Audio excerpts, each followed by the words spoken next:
தமிழக அரசியல் வரலாற்றிலேயே மிகவும் தைரியமான அரசியல்வாதினா அது தொல் திருமாவளவன் அவர்கள் தான். அவரு தளபதி விஜயை பார்த்து சொல்லியிருக்காரு, பாஜகவை பார்த்து விஜய் பதட்டப்படுறாரு, அதனால தான் அனைத்து கட்சி கூட்டத்துக்கு வரல அப்படின்னு சொல்லியிருக்காரு. ஸோ தளபதி விஜய் பாஜகவை பார்த்து பயப்படுறதா அவரோட ஸ்டேட்மெண்ட் இருக்கு. அதே நேரத்தில் தைரியசாலியான திருமாவளவன் செஞ்ச சில சாதனைகளை தான் நாம இப்போ பார்க்க போறோம். அவர் கூட்டணியில் இருக்கிறது திமுக கூட.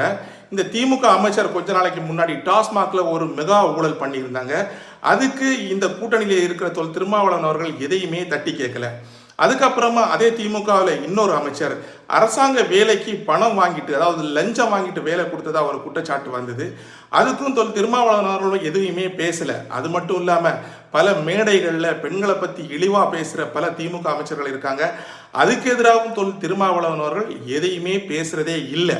ஸோ இவ்வளவு தைரியமான திருமாவளவன் அவர்கள் விஜயை பத்தி ஒன்று சொல்றாருன்னா அது கண்டிப்பா நாம யோசிச்சே ஆக வேண்டியதுதான் என்ன விஷயம் அப்படின்னு. தமிழக மக்கள் எல்லாம் செய்ய வேண்டியது ஒரே விஷயம்தான்.